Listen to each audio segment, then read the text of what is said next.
Hey, welcome to our third part of Shouted in the Streets. Today we're going to be talking about the issues of the heart in Proverbs. And so I love seeing the fruit that this has been bearing over the last few weeks in your life, but also too in our community and the testimonies that have been coming forth. I know the first week that we did an invitation to wisdom. The second week, Pastor Carolina spoke about the evil person, the fool, and the wise. And I hope you worked out which one you were. I know that you were the wise, for sure you were the wise. Maybe someone else was the fool, but I don't know. But today we're going to be talking about the reward. We're going to be talking about Proverbs and what it talks about the reward. And so we're going to be covering the topic of diligence. We're going to be covering the topic of work ethic, and we're going to be covering the topic of speech. So we're going to delve right into this, and we're going to see what God has to say. But first of all, Proverbs 4 verse 20 says this. It says, "Guard your heart above all else, for it determines the course of your life." And so today we're going to be talking about how it determines the course of your life, your heart. And so the first thing that we do is that we guard it, and guarding it actually takes diligence. If you read through Proverbs 4, 20 to 23, it talks about that we need to keep guard and protect your heart with all vigilance and diligence, and above all, that we guard it. Why? Because out of it flows the issues of life. You know, diligence is important to our everyday life. It's what comes out of the heart that matters. And so us being diligent with our heart and keeping it safe determines the course of our life. Being diligent is what we do, what we see, and what we partake of. We need to be diligent in those things. And as Christians, above all else, is that we are called to be diligent with our time. We are called to be diligent with the things that we do. We are called to be diligent in every area of our life. There are many people right now that I look through and I see that are walking around life and they've actually lost heart. They've actually lost heart. They function, but yet they're just existing. They're not there. And so for us in our life is that if we're going to move forward, if we're going to actually do something with it, the first thing we need to do is protect our heart. And this is the thing that happens, is if we don't protect our heart, we lose hope. And in losing hope, you lose your way and you lose your drive for life. And so when you look through Proverbs and you start to read through Proverbs, it says this, it says, hey, be diligent, guard your heart, because out of it flows the issues of life. And as Christians, we are called to be vigilant. We are called to protect our heart. We are called to be diligent with those things that we do. What are those things that you partake of? What are those things that you look at? What are those things that you let into your life? Are those things that are going to nourish your heart? Are they going to protect your heart? Are they going to build your heart? Out of our heart flows the issues of life. Another way I can put it is this, is that our heart, it's like a generator. It's like a power plant. It's the thing that drives our life. It sustains us. It keeps us going. What we put in, how we feed it, will determine how we live our life. You know, the reward for being diligent with your life is this, is abundant life. And I know this for a fact, is that God has called us to live an abundant life in every area of our life. And the only way we're going to do that is if we protect our heart, if we're diligent in caring for our heart, because out of it flows the issues of life. Number 2 is work ethic. Proverbs 10 verse 4, it says, "A slack hand causes poverty, but the hand of the diligent makes rich." God calls us to have a good work ethic. You know, a slack hand causes poverty. But if you want to succeed in life, you need to be diligent. You need to have a work ethic. What I've realized over the time is that there are a lot of people that they just want to start at the top. They finish year 12 and they expect to be CEO tomorrow. They expect to walk in to their dream job. And I want to say this today, it just doesn't happen. You know, it doesn't happen. But if you're diligent, if you have a good work ethic, over time you get promoted. Over time, doors open. Over time, God opens the way for you to walk through in those areas. You know, that there is an underlying current in today that everyone has about success, is that social media doesn't help with this, is that there's this underlying current, is that we're going to be an instant success. We're just going to make it overnight. It just doesn't happen. And social media doesn't help this. You look at everyone's Instagram, perfect hair, perfect life, perfect holiday. But what happened if they take all that out? That person that has been a success, and you look at them and like, wow, I want to be like them. I want to, and you put up all the posts, and the next day you think you are them, but you're lacking in some way. Why? Because you haven't put the foundations in. We see someone walk past, and we see a business owner, we see someone who's a CEO, and we're like, wow. But sometimes we don't realize what they've done to get there.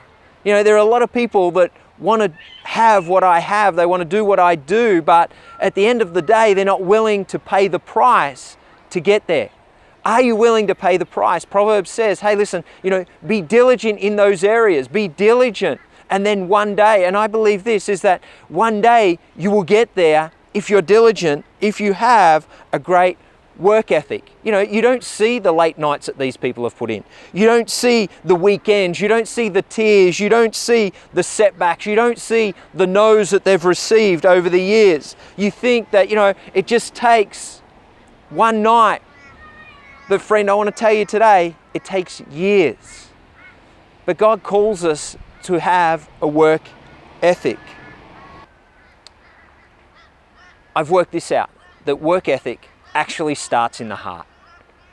Whether you have a heart to actually serve those around you, whether you have a heart to do the things, to go beyond, to have a heart to actually lay it down and go, it's actually not about, it's about serving those around me. And in turn, God will open the doors. It's about having a good work ethic. The reward is great. Proverbs 22 verse 29, it says, do you see the man who excels in his work?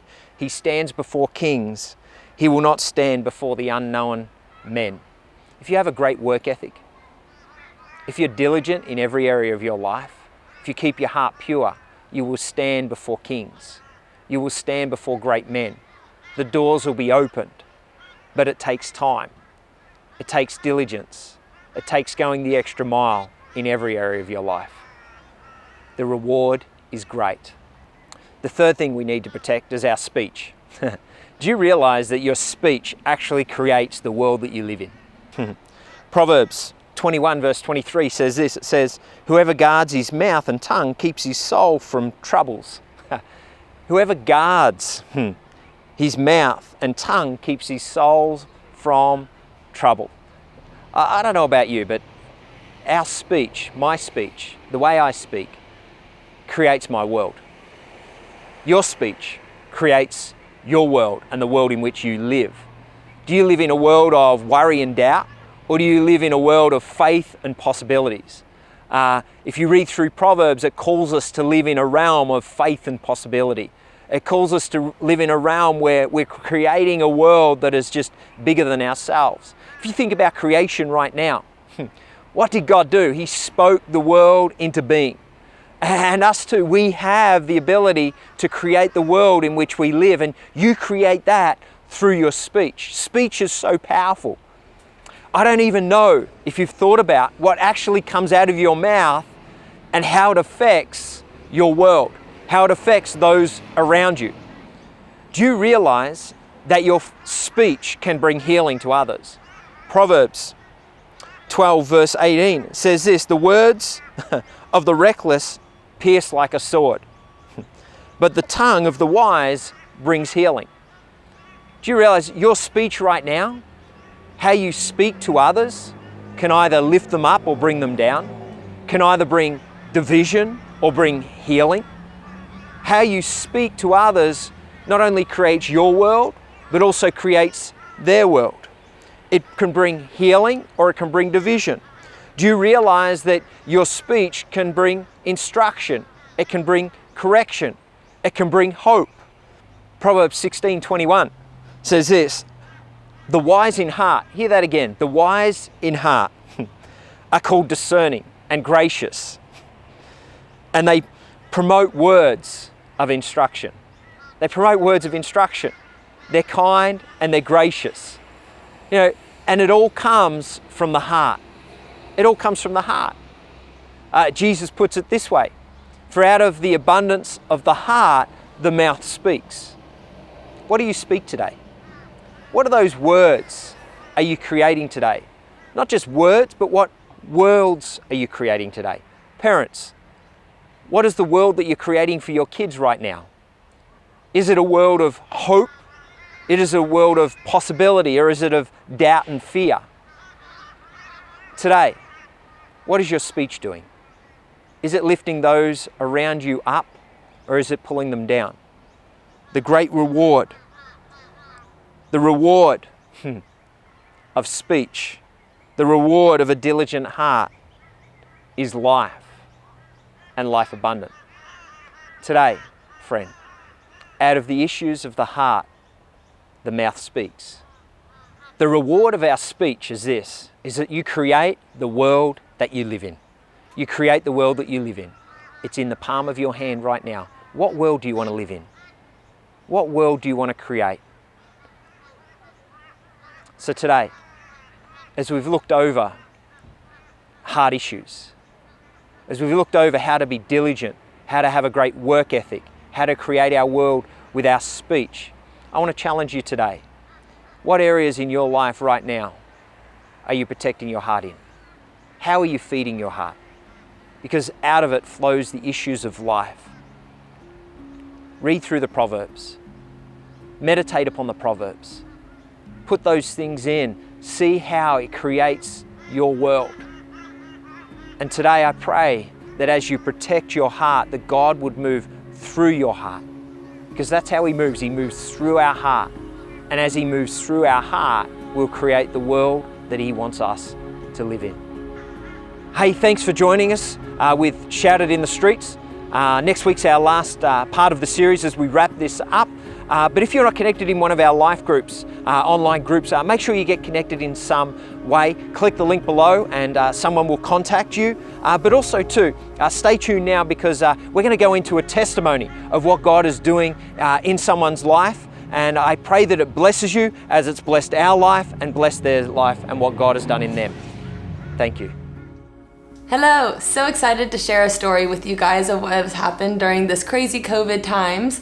Our church is actually doing a hamper appeal, so just taking food packages to families who are in need at the moment. And I had this great idea one day to call my lovely friend Brittany. He was actually working in social work and just thought that, we have tons of families in need. We have a beautiful, wonderful person who actually knows people in need. Let's put this together. So what happened? So we had a really cool conversation and we had actually discussed a few families that I had been working with that were in need. So I work with disadvantaged families and vulnerable kids, and I went out and visited them to try and support them during COVID, and they had expressed the need for some help and support in the community right now.